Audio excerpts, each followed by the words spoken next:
Moisés, nós conversamos muito sobre peelings, lasers, enfim, procedimentos que são invasivos e que comumente são feitos no inverno. Qual o tipo de procedimento que eu também posso associar a esse outro tipo de procedimento nessa época?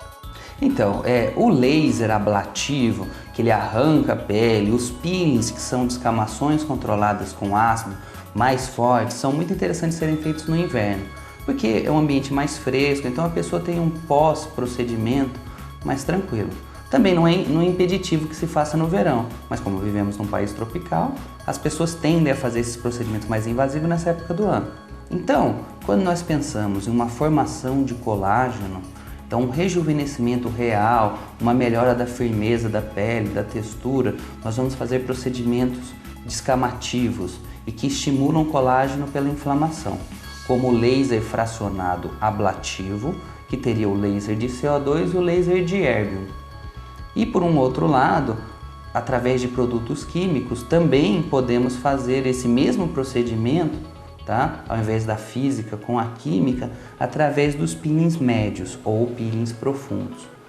Porém, o que acontece? Nós temos isso para estimular colágeno, melhorar a firmeza da pele.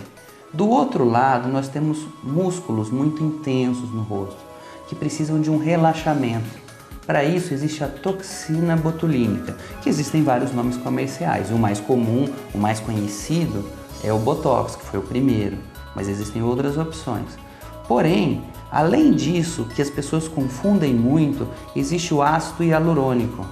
O ácido hialurônico ele faz um preenchimento real e imediato de algumas áreas do rosto. Quando pensamos no rosto, então, quando você pensa em Botox, o resultado melhor do Botox, mais evidente, mais rápido, é no terço superior da face, que é a região da glabela, que é esse músculo que a gente tem aqui, que é a cara de bravo. Nós temos também a cara de espanto, que é o músculo frontal, que a gente ergue para cima e fica as linhas de expressão.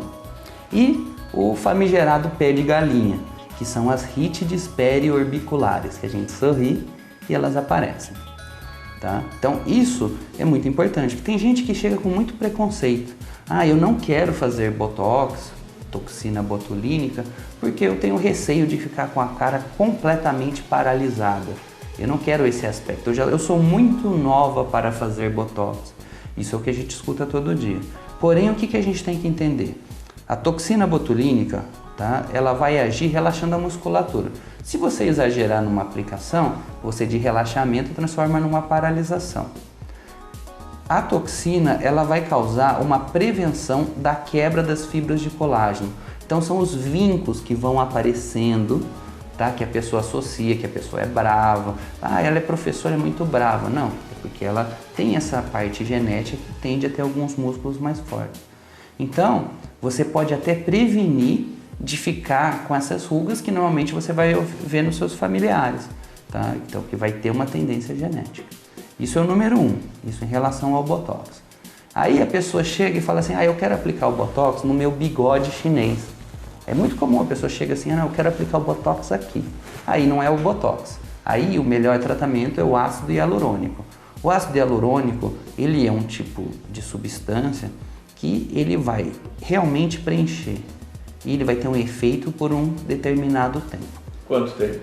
Quando a gente pensa no Botox, na parte superior, ele dura de 4 a 6 meses.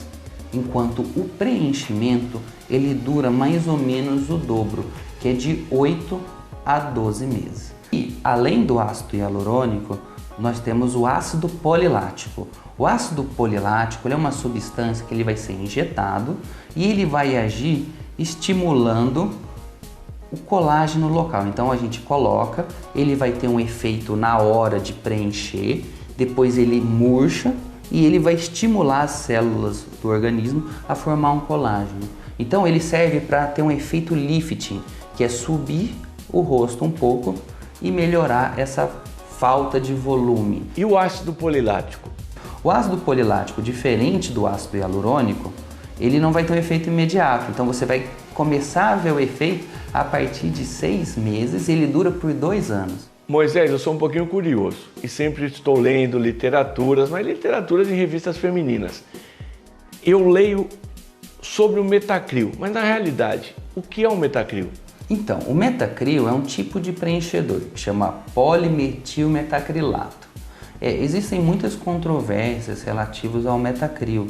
É utilizado para pessoas que têm HIV, para preenchimento, porque quando a pessoa toma medicações antirretrovirais, existe uma lipodistrofia. Então a gordurinha que tem aqui, ela fica murcha, a pessoa fica com menos gordurinha.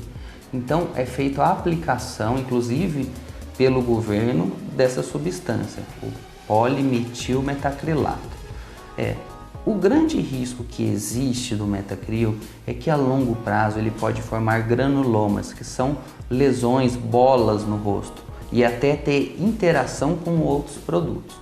Por exemplo, quem faz Metacril não deve de forma nenhuma associar outros procedimentos. Ora, Moisés, nós estamos batendo esse papo tão gostoso, super esclarecedor, e eu estou vendo esse aparelhinho que para mim é uma novidade.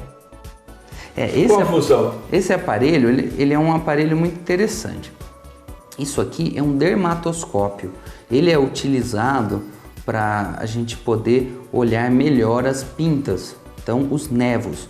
Existem alguns tipos de pintas que são totalmente benignas e outras que elas podem vir a malignizar ou a gente achar que é uma pinta e é um câncer de pele inicial.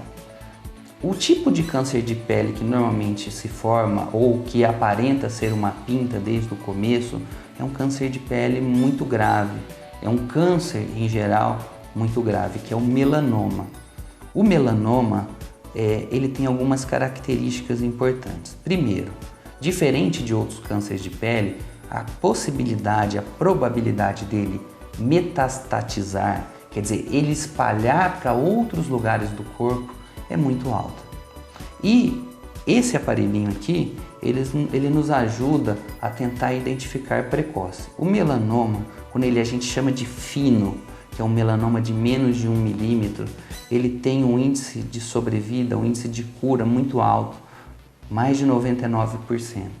E conforme o aumento desse 1 milímetro de espessura para mais, esse índice de sobrevida, a chance da pessoa sobreviver por 5 anos, cai drasticamente.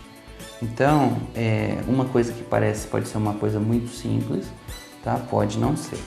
Enfim, a nossa aparência revela como a gente se sente. E no próximo programa nós vamos falar de vaidade e procedimentos que os homens devem fazer. Obrigado pelo carinho. Obrigado. Parabéns pelo trabalho sempre.